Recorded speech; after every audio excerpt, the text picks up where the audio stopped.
Hello दोस्तों, बहादुरी और बेवकूफ़ी के बीच बहुत बारीक रेखा होती है। कैसी रेखा?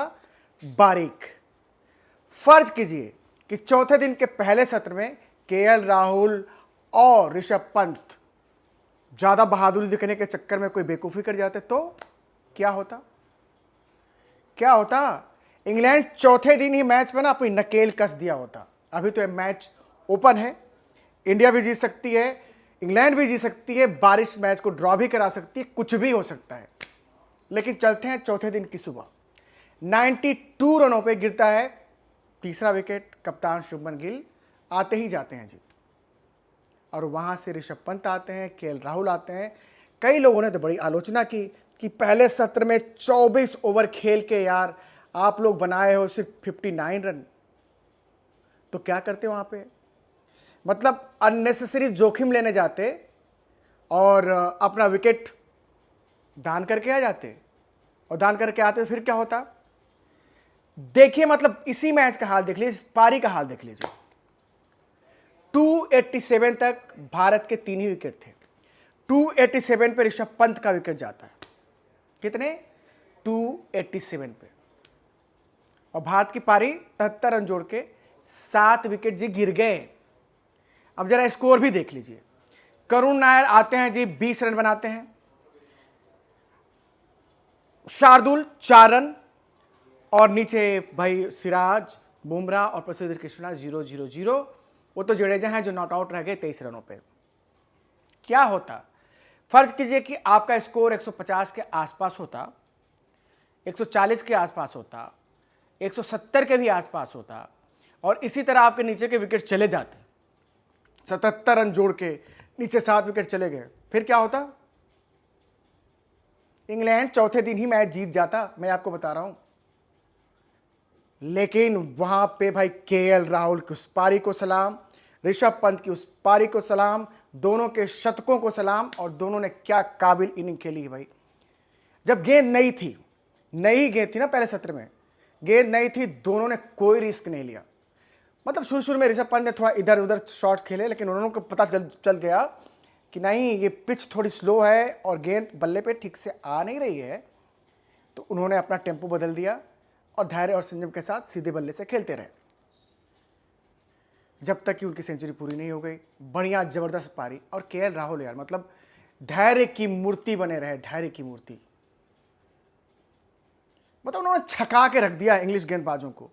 जब वो 57 के स्कोर पे थे ना दोस्तों, एक मौका आया था, जब हैरी ब्रुक्स ने गले में उनका कैच छोड़ दिया। मैं तो कहता हूं उस मुकाम पे भी इंडिया के पास इतने रन नहीं थे। वहां पे अगर उनका विकेट जाता तो भाई लेने के देने पड़ जाने थे, लेने के देने पड़ ही जाने थे।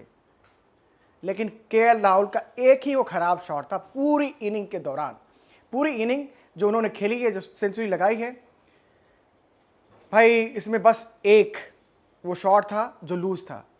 अदरवाइज ऑफ स्टंप के बारे में इतना श्योर होना, गेंद कौन सी अंदर आ रही है कौन बाहर जा रही है, उसको इतना देखना परखना। संजय मांजरेकर ने एक बार कहा वैसे लंच ब्रेक पे कि यार केएल राहुल के साथ यही प्रॉब्लम है कि जब वो अपना शटर बंद कर देते हैं तो शटर बंद ही कर देते हैं। उनको ना देखना चाहिए कि शटर इस तरह से बंद किए रहोगे तो विकेट का अगर गिर गया आपका, फिर उसके बाद क्या होगा, इंडिया के तो लेने के देने पड़ जाएंगे। मांजरेकर का कंसर्न वहाँ पे अपनी जगह जायज़ था, मैं मानता हूँ।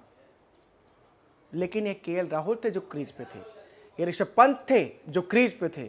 उन्हें पता था कि गेंदें हरकतें कर रही हैं, पिच पे थोड़ी सी दरारें हैं, और नई गेंद पर जोखिम लेने गए तो गए, और फिर इंडिया भी गई भाई। लेकिन केएल राहुल विदेशों में बहुत ही बेहतरीन बल्लेबाज हैं यार इंडिया के, और देश में भी ना उनके साथ कभी इधर उधर पोजीशन, ओपनिंग, मध्यक्रम, छठा नंबर, पांचवा नंबर, सब चलता रहा है। और अब शायद उनको एक मुकम्मल स्थान मिलेगा कि भाई ओपनिंग करने आते हैं तो ओपनिंग करने ही आते हैं फिर। और उन्होंने कम से कम इस मैच में ना, पहली पारी में उनकी हाफ सेंचुरी नहीं बन पाए थे, 3 रन से शॉर्ट रह गए थे, लेकिन कसर पूरा कर दिया। और ये भाई इन दोनों के बीच 195 रनों की साझेदारी थी। कितनी? 195 रनों की साझेदारी ऋषभ पंत और श्रेयस अय्यर के बीच, जिसने टीम को उबारा, संकट से बाहर निकाला और इंग्लैंड पर थोड़ा संकट बढ़ाया। ये उनकी पारियां ही थी। इंडिया पीछे मुड़कर देखेगा जब ये मैच जीत जाएगा, इंडिया पीछे मुड़कर देखेगा अगर ये मैच ड्रॉ हो जाता है तो इंडिया को इन दोनों की साहसिक पारियों को सलाम करना पड़ेगा। सिर्फ अनिल सिंह ही सलाम क्यों करे, पूरे इंडिया को करना पड़ेगा। मैं कहा ना पहले ही शुरुआत में ही कि बहादुरी और बेवकूफ़ी के बीच बहुत थिन लाइन होती है। इन दोनों ने बहादुरी की और वहां पे बहादुरी का काम यही था कि आप विकेट पे कंट्रोल के साथ अड़े रहो, ये नहीं कि आपने एक चौका इधर लगा दिया एक चौका उधर लगा दिया। वो करने जाते आप टीम को संकट में डालते। भैया इस मैच में अभी भी बहुत कुछ होना है। इंग्लैंड को भी आप नकार नहीं सकते कि वो जीत ही नहीं सकता। इंडिया को भी आप पूरा ही चांस देंगे। अभी गेंद भी अभी नई है, बहुत ज़्यादा पुरानी हुई नहीं है, लेकिन मैच के ड्रॉ होने की भी संभावनाएं हैं क्योंकि मैच के 5वें दिन बारिश होनी है दोस्तों। 5वें दिन बारिश हो सकती है, कुछ ओवर अगर जाते हैं तो, अब नहीं भी तो यार इंग्लैंड को तो तेज़ गति से रन बनाने पड़ेंगे ना। फिर अगर बारिश नहीं होती है, मौसम साफ भी रहता है तो तेज़ गति से रन बनाने पड़ सकते हैं, पड़ेंगे। और ऋषभ पंत और के राहुल ने यह भी सुनिश्चित कर दिया कि मान लो कि पहली नई गेंद से इंग्लैंड सर्वाइव कर जाए तो कर जाए, इंग्लैंड को दूसरी नई गेंद का भी सामना करना पड़ेगा। वही 300 से कम का अगर उनके पास लक्ष्य होता भाइयों तो शायद ना वो दूसरी नई गेंद की जरूरत ही नहीं पड़ती। एक बार नई गेंद पुरानी पड़ जाती, देन उन्होंने टपाटप इधर उधर करके पूरा कर देना था। तीनों रिजल्ट पॉसिबल है, इंडिया की जीत, मैच ड्रॉ और इंग्लैंड की जीत। लेकिन सबके बीच में बड़ी पिक्चर यही कि केएल राहुल और ऋषभ पंत की सेंचुरी ने भारत को साहस दिया है कि मैच हम जीत सकते हैं और कुछ नहीं तो मैच बचा सकते हैं।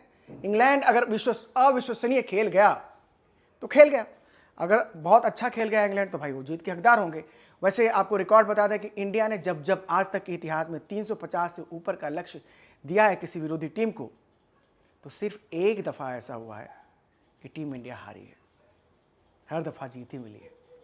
तो मान के चलिए जीत आ रही है, जीत बुला रही है। God bless you all.